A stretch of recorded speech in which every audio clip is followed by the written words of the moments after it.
On Friday the 3rd of May in 2019, a teenager named Jonathan Bandabaila left his home in Oakland, California, as he was supposed to be playing in a soccer tournament later that day. But mysteriously, he would never make it to his destination and hasn't been seen since. The next day, his silver 1998 Honda Accord was discovered abandoned on the San Mateo Bridge in the early hours of the morning, and a witness reported seeing somebody standing near the guardrail, which immediately sparked the interest of authorities. However, it wouldn't be until a few days later that the police were able to identify the vehicle as belonging to Jonathan, as upon gaining access to the car they found his passport as well as a few duffel bags which contained items that also belonged to the teenager. Investigators initially suggested that Jonathan may have taken his own life, but given the fact that a body was never recovered, Jonathan's family vigorously rejected this theory, with claims that the police were not taking the case seriously due to his Congolese heritage. So as the years have passed, they have continuously pressed for more thorough investigations, but despite the numerous police searches and family appeals to the public, over 5 years later, Jonathan still remains a missing person to this day, understandably leading many to wonder, what really happened to Jonathan Bandabaila? And why was his case so mishandled by the Oakland Police Department?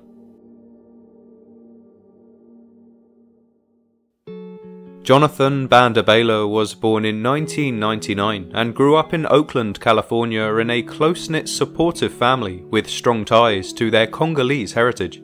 From a young age, Jonathan showed a passion for soccer, developing an immense love for the sport that would define much of his early life. Although not too much is widely known about the intimate details of his childhood, it's clear that Jonathan demonstrated extraordinary talent and drive early on, excelling both academically and athletically throughout his school years. As Jonathan got older, his passion for soccer only intensified, and after high school he set his sights on playing professionally. He became deeply involved in his local soccer community, joining the Bay Area Football Club, and continued to work on his game to achieve his dream of one day playing for a top club. Despite the challenges faced by many young athletes trying to break into the professional world, Jonathan's dedication was unwavering, and he was regarded as a promising player with bright prospects ahead. His family and friends described him as optimistic, focused, and full of life, with no signs of distress or any personal struggles. However, this promising future would be unexpectedly interrupted when he would mysteriously disappear on that fateful day in 2019. On Friday the 3rd of May, the 19-year-old soccer player was last seen leaving his home after telling his family that he was heading out to Southern California to participate in a soccer tournament. At first, it was a normal day for the Bandabaila family, and there were no signs that Jonathan had any plans out of the ordinary. However, as time passed, with Jonathan failing to check in, this immediately worried his family, as it was unlike him to just suddenly go off-grid. But this concern would only deepen, as the next day Jonathan's silver 1998 Honda Accord was discovered abandoned on the San Mateo Bridge in good condition, with no signs of an accident or struggle. So in response to this discovery, the police were then called out to the scene, and after gaining access to the vehicle a few days later, they found a number of personal belongings including duffel bags and a passport, which belonged to Jonathan Bandabaila. Understandably, alarms were then raised as to why he would leave these items behind, and some witnesses even reported seeing a person on or near the bridge's guardrail, but at the time there was no confirmation if this was actually Jonathan. However, despite this incredibly unsettling discovery, the police admitted that there was no concrete evidence that Jonathan had chosen to disappear, and efforts by his family and the authorities to contact him went unanswered, with his phone being either turned off or out of service. So, fearing something devastating may have happened to their loved one, his family then decided to officially report Jonathan Bandabaila as missing.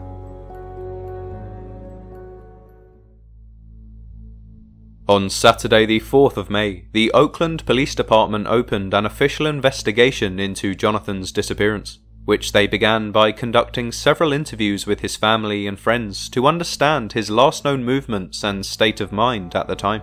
Authorities also began reviewing local surveillance footage from the bridge and attempted to trace his phone's location data, but the phone unfortunately appeared to have been turned off or had at least gone out of service shortly after he left his home that day.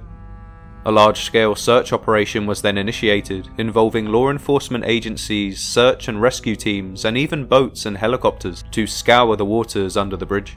Volunteers, family members, and friends also participated in these searches, holding on to hope that Jonathan may have been found alive, or at the very least, they would be able to understand what actually happened to him. However, despite the immense effort that was put into the searches, there were no immediate signs of Jonathan in the area. So with no new leads, the police decided to hold a press conference, urging the public for any information that could help with the investigation. The case was considered unusual and the family was desperate for answers, convinced that something more sinister may have occurred, as according to them, Jonathan was a happy person that would have never left his family behind without saying goodbye.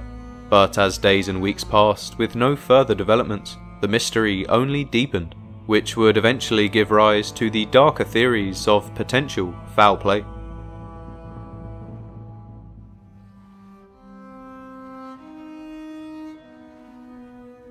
On Wednesday the 8th of May, it was revealed to the public that Jonathan Bandabaila had left his family home on May the 3rd without any indication of where he was going or when he would return. But what had made his sudden absence even more alarming was that his personal belongings, including duffel bags and his passport, were left behind in his car, implying that he may have had intentions of travelling somewhere that day. At the press conference, Jonathan's family expressed their deep concerns, stating that this behaviour was entirely unlike him. They explained how Jonathan was a responsible and focused young man who always kept his family informed of his whereabouts.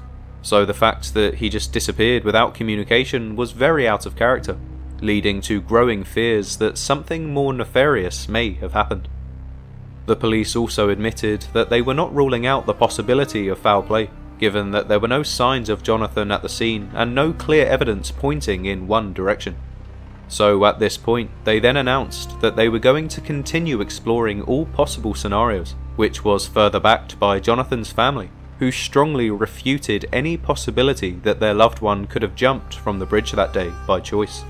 However, just as before, days would continue to pass with no further updates, and these days would soon turn to weeks and weeks into months. But despite these concerning circumstances, the community and his loved ones remained hopeful that Jonathan would eventually be found alive. Authorities also vowed to continue their search efforts, keeping all possibilities on the table while working closely with the family. But after 5 years of investigating, the mystery has only seemed to deepen further, as to this day we still don't know what really happened to Jonathan Bandabaila.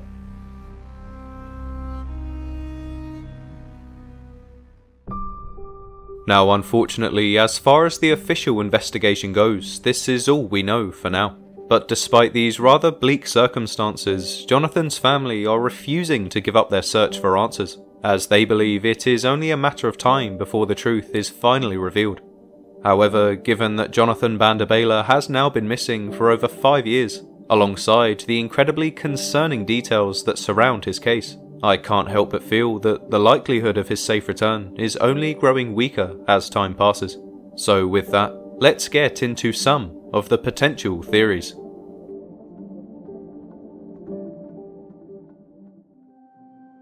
Now, just before we delve into the various theories surrounding Jonathan's disappearance, I wanted to first acknowledge the pain and uncertainty his family have been going through over the past 5 years. Out of respect for them, it's so important that we approach these theories with empathy and sensitivity, as I'm sure this situation still causes a great deal of pain to this day. So as always, the possibilities I'm about to discuss are purely based on statements made by Jonathan's family, as well as law enforcement. But regardless of how you feel towards these theories, the fact is that they remain nothing more than speculation, at least until some concrete evidence emerges to confirm a definitive scenario. But with that being said, one of the theories that has been strongly considered by both the authorities and the public is that Jonathan may have fallen from the San Mateo Bridge that day for reasons that are still unknown. After all, his car was discovered abandoned on the bridge, which is a location that has suffered previous incidents of a similar nature, and law enforcement noted that there were no immediate signs of a struggle or foul play in or around his vehicle, which led some to believe he may have left his car voluntarily. However, this theory remains unconfirmed, as extensive searches of the waters beneath the bridge have yielded no sign of Jonathan, leaving his family with more questions than answers, one of which being why the police were so slow in responding to the case. Now, although you could say that the police did everything they could to find Jonathan, his family would argue that the police had made their minds up from the start, and were therefore unwilling to waste valuable resources on a case that was already closed in their eyes. But from the start of the investigation, Jonathan's family has consistently rejected the idea that he would have taken his own life, emphasizing that he was in good mental and physical health, optimistic about his future soccer career, and deeply connected with his family. So in their opinion, they believe it is possible that Jonathan may have encountered someone with ill intentions, or that another unknown factor led to his sudden and unexplained disappearance. Now, while there is still no concrete evidence to confirm any single theory, some have speculated that an accident could be a possible explanation for Jonathan's disappearance, especially considering the location and circumstances under which his car was found. As we know, his vehicle was discovered abandoned on the San Mateo Bridge in the westbound lane mid-span, which has led to questions about whether he may have exited his car to address an issue, and then accidentally fallen from the bridge. One aspect supporting this theory is the unusual position of the car on the bridge. Since it was found late at night, some believe Jonathan may have stopped for some reason, possibly stepping out briefly and then encountering a tragic accident. The bridge's railing is not particularly high, and leaning over or standing close to the edge could potentially pose a hazard, especially if visibility was low or if there were strong winds. However, despite the speculation, there are also valid counter-arguments, as no conclusive evidence has emerged that indicates Jonathan was performing any specific action that would explain an accidental fall.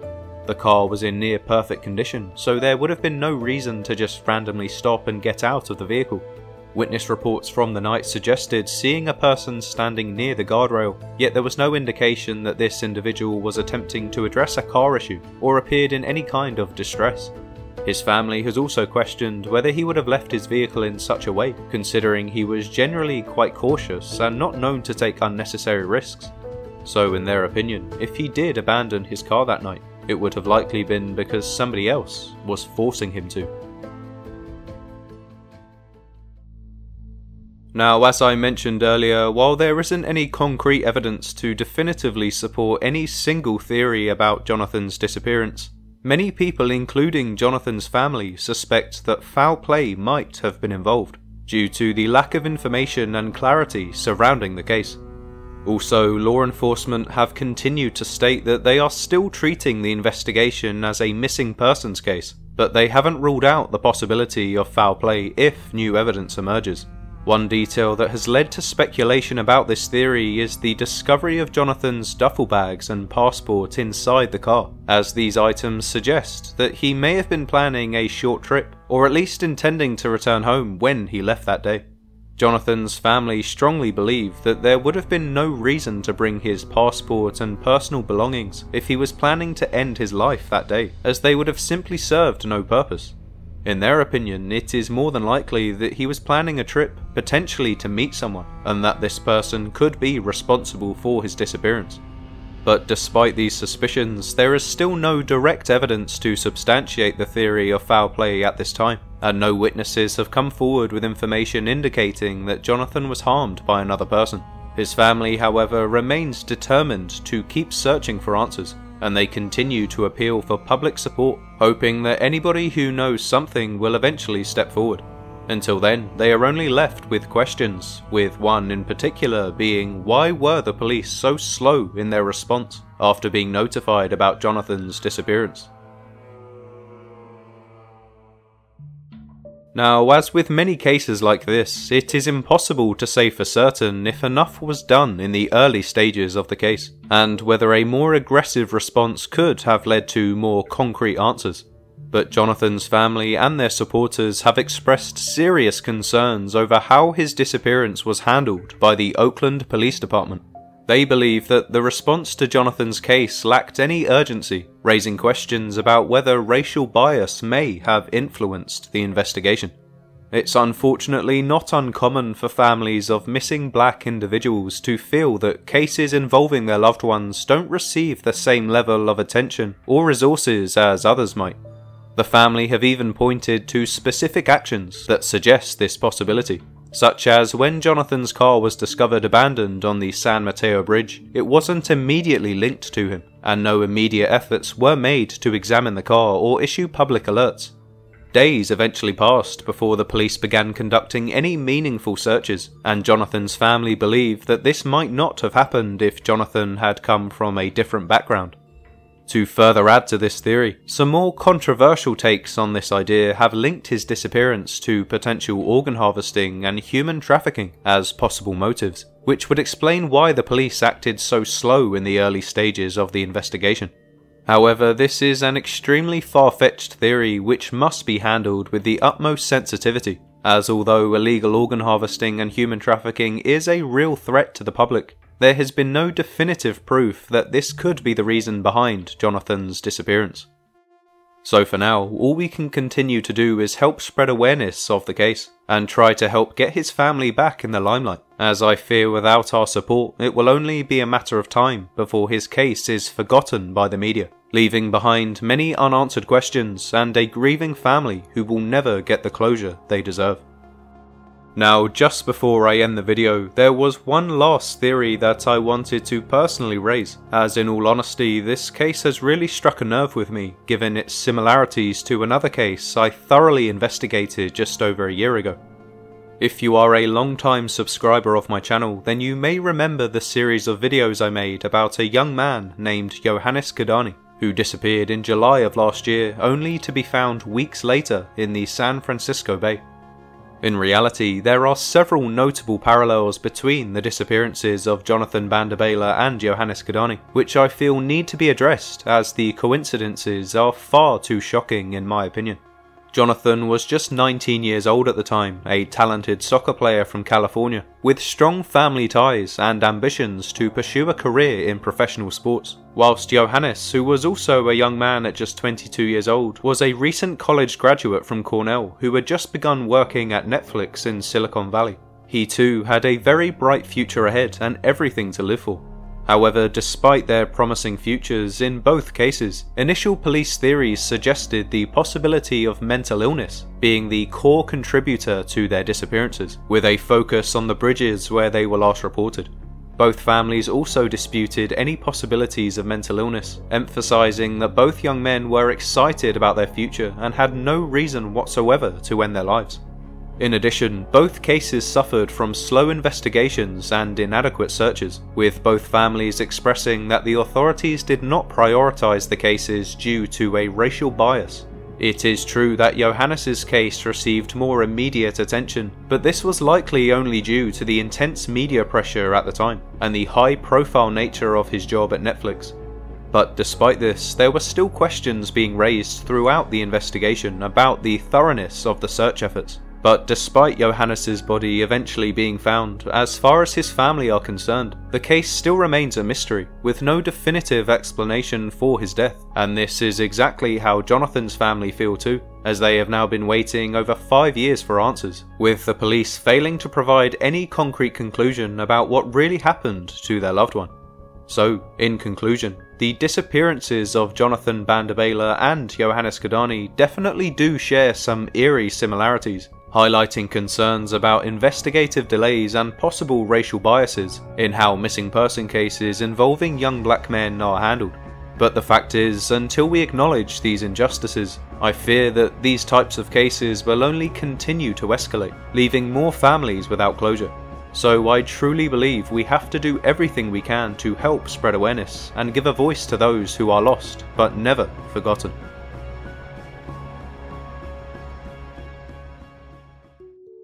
Anyway, on that note, I think I'll leave this video here. But as always, if you have any other theories of your own which you think may help explain what really happened to Jonathan Bandabaila or Yohanes Kidane, please leave your ideas in the comments down below and I'll do my best to get back to you.